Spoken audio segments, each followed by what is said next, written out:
Mackenzie Kiger. My name is Mackenzie, and I'm a current student at Evergreen. My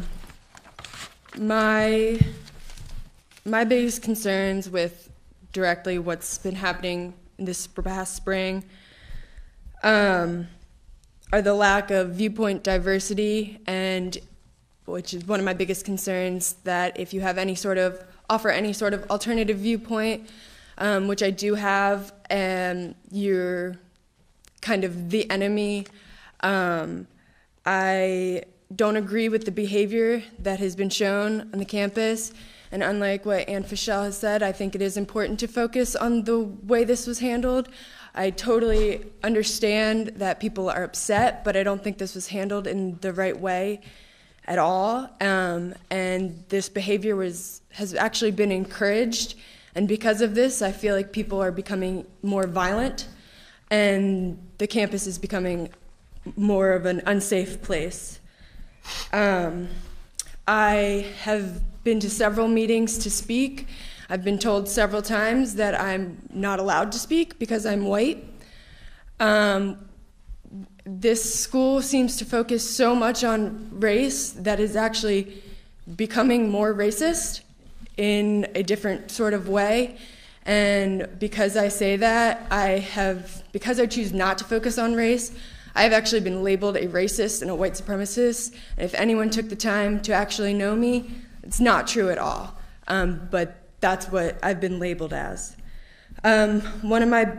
Another issue I have is with the social contract, which people read when they choose to come here, and they agree to it by coming here. There have been so many violations to the social contract in the events that have happened, and it has been completely disregarded, and instead of actually doing something about the fact that it's been violated, we're changing it. And it's a small group working on this with only one viewpoint and not getting alternative viewpoints to help out with revising the social contract. And they're going to change it or revise it, and a lot of people may not agree with that, people who have already agreed to the one that we have currently, and I don't think I agree with that.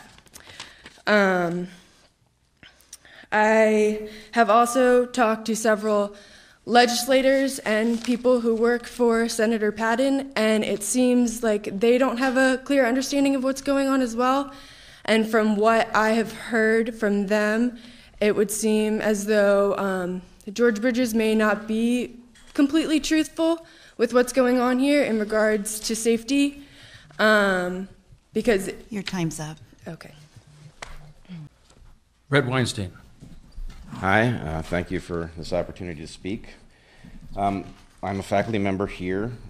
Let me say, I think you probably all know that I've tried to reach the board privately so that I could discuss what I believe I know has taken place on this campus with you, not in a public forum, and that has come to nothing, so I find myself talking to you here. I also know people who know you all personally, and I'm told and I believe that you are all well-intentioned and that you have the best interests of the institution at heart.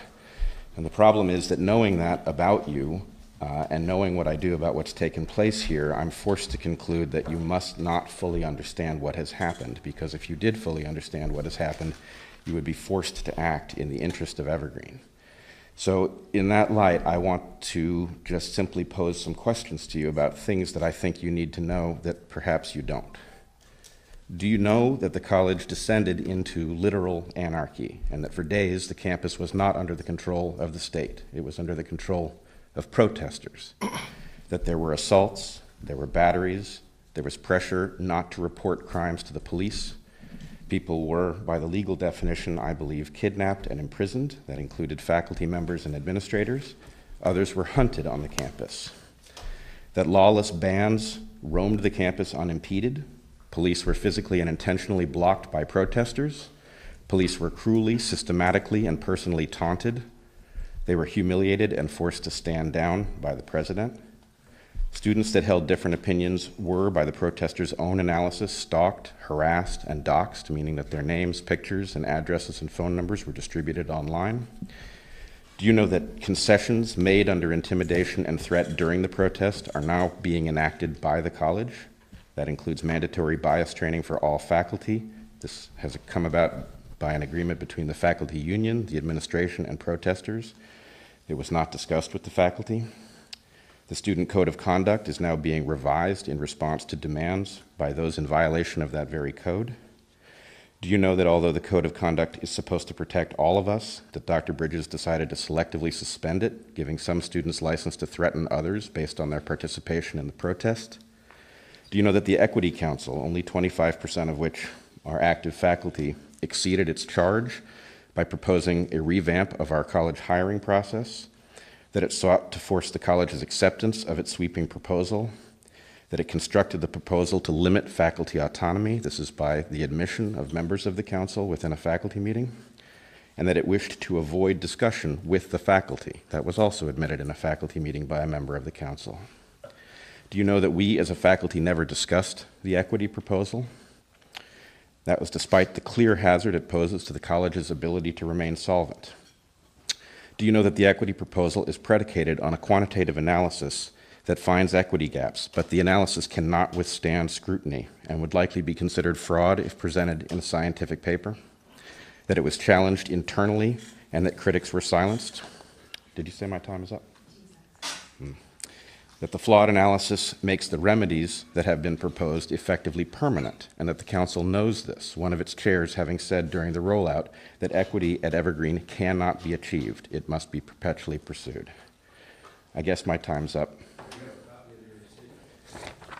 Sure.